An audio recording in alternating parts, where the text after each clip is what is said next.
My name is Angus T. Jones, and I am Jake in this TV show.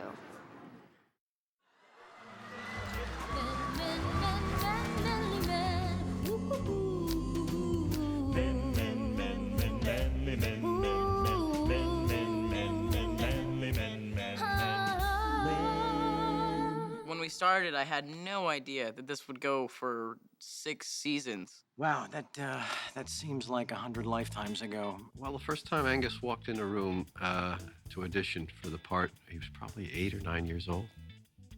And he was completely unaffected. I asked him once whether he even remembered, doing the pilot, or starting this. And he said just vaguely. I just kind of thought it was fun, and I was just doing what they said. And so, I don't know. I think it was just a fun thing for me to do. I wasn't, like, acting. He was having a good time. I think that was that was what struck me the most. He wasn't nervous. He wasn't like some driven stage kid, with parents saying, come on, go out there. And, he was just having a good time. It was play to him. It is really, really fun. The first thing I did was a commercial for Oscar Mayer Wiener when I was 4, and my family had moved here from Texas, and me and my mom, we just decided to kind of try it, and I got it. He really is a natural. That's all I can say. And we continue to be impressed by the comic moments that he has been able to deliver for us. How come you're not helping Mom and Dad with the show? Well, how can I put this? Your Uncle Charlie is a professional musician, and your mom and dad Suck? Mostly when we work with Angus, my biggest worry is, are we ruining this poor child for life? That's the big fear, because he's so sweet, and our show gets naughty occasionally. I dreamt about you too. What was your dream? We were on a train in a tunnel? Sounds kind of boring. It means what? I think, when he was much younger, everyone else was cautious about dirty jokes or bad words or swear words in front of him, except me. And the only reason why I wasn't is that I'm, so absorbed in my own navel that I was not paying attention half the time. And people would say, Holland, after I'd say some very adult word in front of him. And I think, like, he doesn't know that word. And they say, well, he does now. Now we watch our mouths, but if we slip, it's more, it's like Angus is going, what? Like, I haven't heard this?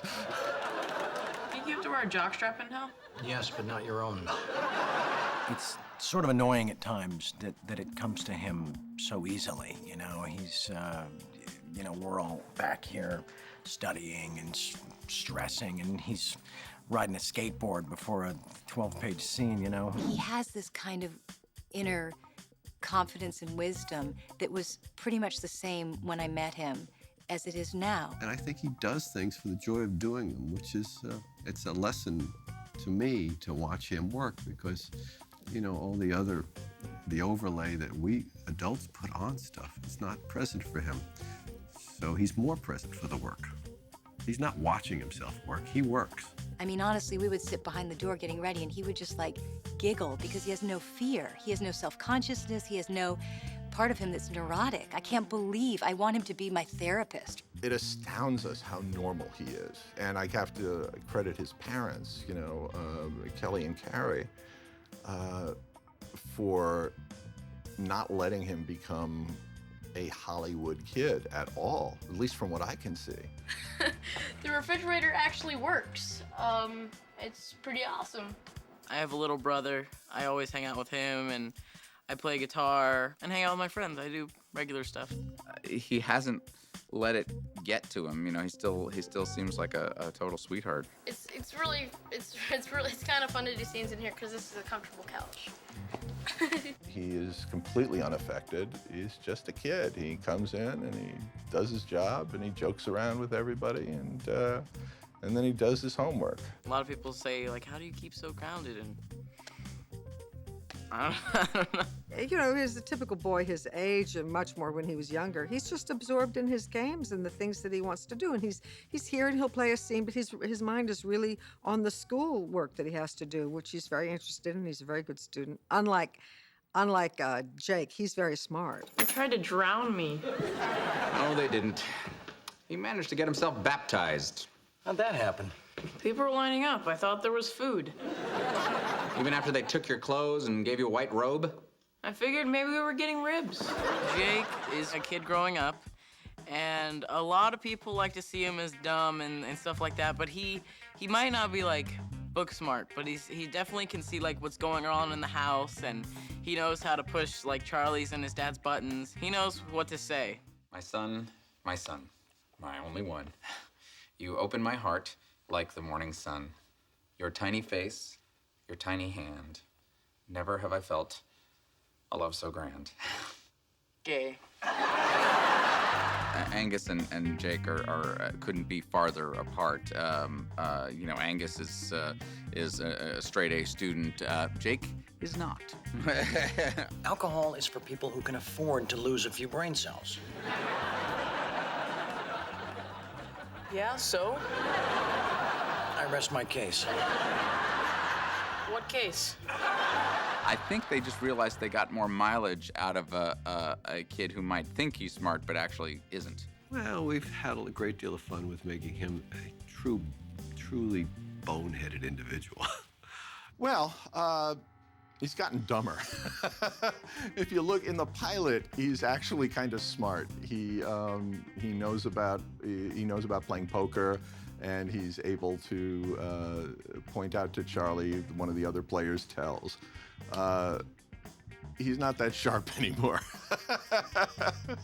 Part of that was so we could do the adult show around him. Stuff never goes back in the box the way it came out. That's a life lesson, Jake. And keep reminding the audience that his character isn't getting anything. He's oblivious. He is the child who probably will never really leave home. He's a 30-year-old living in the apartment over the garage. You know, that parental nightmare. I remember one of the episodes recently, Charlie implied that he was gonna hit me with a hammer. And I was like, I don't understand where you're going with this. And then I actually go get the hammer for him. You know they can be prevented by using a condom. I know we could have prevented you by using a condom. Now we gotta use a hammer. I don't understand. Go get me a hammer and I'll show you. Okay. You must be so proud. Ball peen or claw hammer? We play him pretty much as a knucklehead. And now, in the 5th and 6th season, we're getting more into the obnoxious teenager qualities that can make you want to, run screaming from the room. Open the damn box. Oh, don't get your period. Now you're starting to see him talk back, but talk back with wit. Not just say, I'm not going to do that, or I'm going to my room, or screw you, but to be witty and to tease and jab his father and his uncle, and to, to call it like he sees it. Looking for something? Don't screw with me, kid. Now hand over the pudding, or you'll be sorry. Have an apple. Little turd called my bluff. So he's really getting independent now, which is really fun to watch. Fine, I'll just go tell Janine that you want me to wait in the car by myself so you can try to have sex with her. Sit down, you little bastard. There was a time when he was just like a little shrimp. He was just like a little round chipmunk person, tiny little person. Yeah, Angus was tiny when I first met him, and of course, super sweet. When we started with Angus, he was a cute little peanut, he was just an adorable little, you just wanted to eat him up. I thought he was a remarkable young little boy. He was a little boy. And then one day I'm walking behind this kid who's got big broad shoulders and a narrow little behind, like a little football player. And I realize it's Angus, who overnight has gone from this to this, overnight. One ding, one scratch, and you're dead. Dude, mellow out. You'll give yourself a heart attack. Now, of course, he's a surly teenager. No, unfortunately, he has remained super sweet, while his character has darkened and become a teenager. No cookies? What the hell is going on around here? Hey, watch your mouth. I am watching it. It's empty. I need dessert. Now, of course, as he gets older, and what I really love about how the writers have done this is that, he's not your precocious teenager. He's surly. And, he's like they are. I tried to give my daughter to my mother when she was 13. That's Jake. All right, play the money card. That's all you got. That's all I need. Now shut up. No, you shut up. I love that. The show's never been about a cute kid. It was never predicated on, oh, there's this cute child. Oh, and so now he's not cute. What are we gonna do? What's predicated mean?